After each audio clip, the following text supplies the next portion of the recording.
Bien, el enunciado nos dice: pretendemos fabricar un acuario sin tapa superior y con la base en forma de cuadrado. Debemos hallar las medidas mínimas de la superficie de cristal que debemos utilizar para que el volumen de dicho acuario sea 500 decímetros cúbicos. Es el típico problema de optimizar, sencillo si llevamos orden. Los pasos son: vamos a hallar la función objetivo. Segundo paso, posibles restricciones. Tercero, la función objetivo que me quede con una sola variable. Y el cuarto de los pasos, procedemos a optimizar. Yo tengo hecho un pequeño esquema de lo que puede ser el dibujito en cuestión. Supongamos que es un acuario. Si lo despliego, aproximadamente me queda esa figura. La base, que es un cuadrado, y 4 tapas laterales que van a ser iguales. Longitud de los lados del cuadrado, evidentemente, vamos a llamarla X, va a ser la misma en los 4 casos. Y a la altura de la tapa, que he llamado Y, estaría en esa posición. ¿Cuál sería la denominada función objetivo? Me la da el enunciado. Si pretendo que la superficie del cristal que voy a utilizar sea mínima, la función objetivo es el área o superficie de esas caras que aparecen en la lámina. Y el área, evidentemente, es la suma del área de la tapa, que es un cuadrado, superficie X cuadrado, y por 4 tapas que representan las laterales, como la que estoy rayando. Como la base es X y la altura Y, cada una de esas tapas tiene de área X por Y. Tenemos 4 tapas, 4 multiplicado por X multiplicado por Y. Esa es la expresión de la llamada función objetivo. El área es igual a esa expresión. Vamos con el segundo paso, posibles restricciones. Extraordinariamente sencillo. Me están diciendo que el volumen tiene que ser de 500 decímetros cúbicos. Y el volumen de una figura como la que tengo en la lámina es área de la base, es decir, X cuadrado multiplicado por la altura, que es Y. El volumen es igual a X cuadrado por Y. Sustituyo expresiones conocidas. Si el volumen me dicen que es de 500 decímetros cúbicos, 500 igual a X cuadrado por Y. Tenemos la función objetivo y tenemos una restricción, es decir, una condición del enunciado del problema. Tercer paso.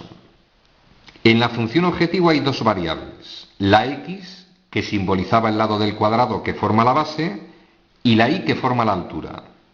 Tiene que aparecer una sola variable. Sencillo.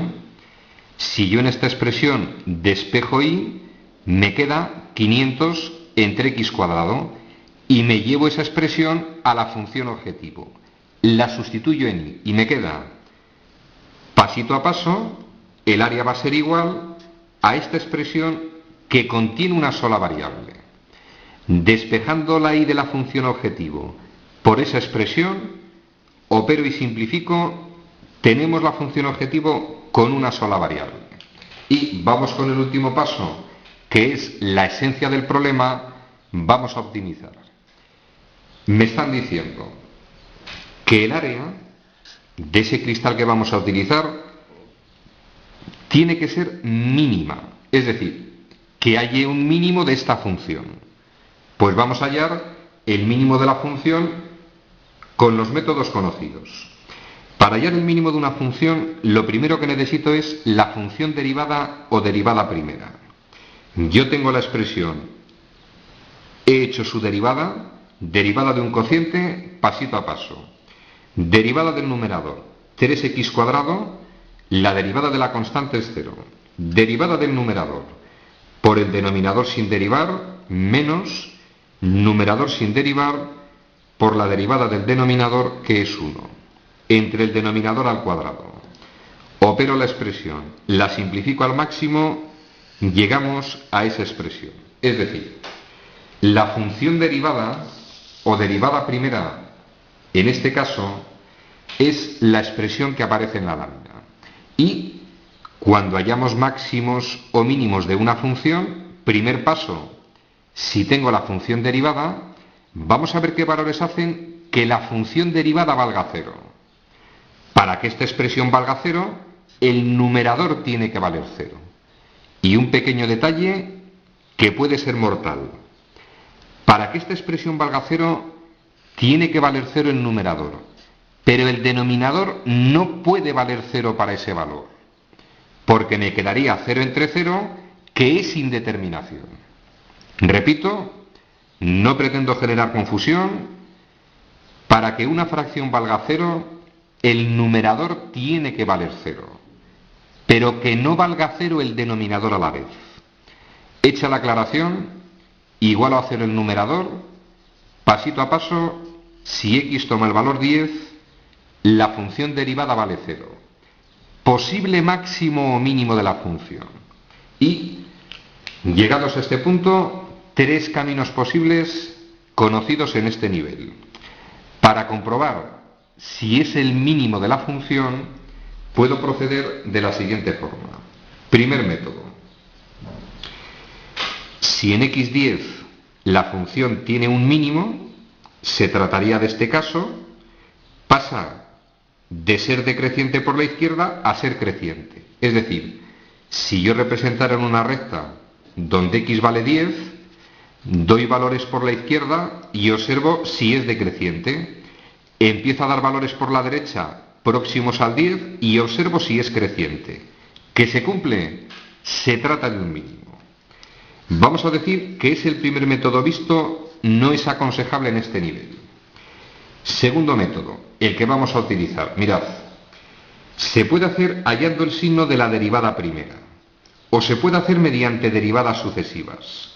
Consejo, si en el enunciado me dicen que lo halle aplicando las derivadas sucesivas, pues lo aplicamos, pero si no me dicen nada, es preferible el segundo método, porque la derivada segunda y sucesiva de esta expresión nos van a hacer perder un ratillo. Método 2. Si este punto donde x vale 10 lo tengo representado en la recta, es un mínimo, se trataría de un caso como este que tengo en la lámina, las pendientes de las rectas tangentes por la izquierda de ese valor son negativas. Es decir, la derivada primera para esos valores de x tiene que dar negativo. Por la derecha, las pendientes de las rectas tangentes son positivas, la derivada primera por la derecha tiene que dar positivo.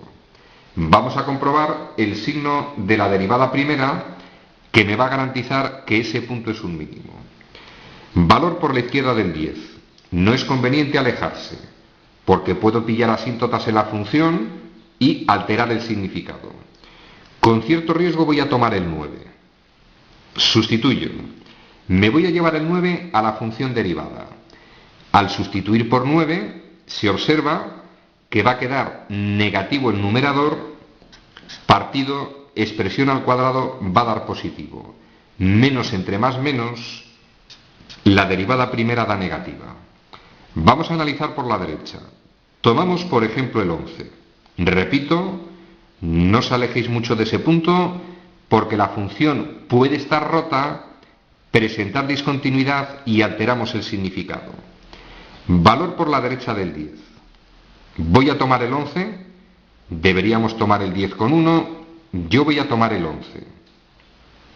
Y alguno dirá, ¿y por qué tomas el 11? Pues porque sé que en las proximidades del 10, 2 unidades a la derecha y 2 a la izquierda, no va a presentar ningún problema, pero no es motivo de este vídeo.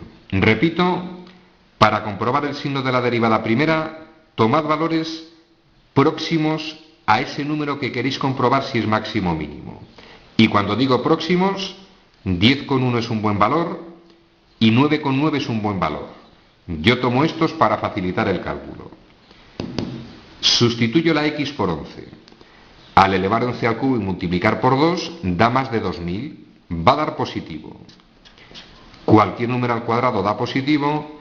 Más entre más, signo de la derivada por la derecha del 10 es positiva. Si por la izquierda es negativa y por la derecha positiva, podemos asegurar que se trata del mínimo de la función. Es decir, donde x toma el valor 10 en la función inicial que nos daban, la función tiene un mínimo. Y, conocido ese valor de la x, necesitaría hallar el valor de y. Nos vamos al enunciado inicial y si x toma el valor 10, vamos a recordar que en la fórmula del volumen, cuando vimos la restricción, dijimos el volumen, que es 500, va a ser igual al área de la base x cuadrado multiplicado por la altura, que es y. Conocido el valor de x, 10 a la 200 multiplicado por el valor de y, que evidentemente va a ser en este caso 5. En el valor de x 10 e y igual a 5, esa función evidentemente hace que la superficie de cristal utilizado sea la menor posible para conseguir un volumen de 500 decímetros cúbicos. Ejercicio resuelto.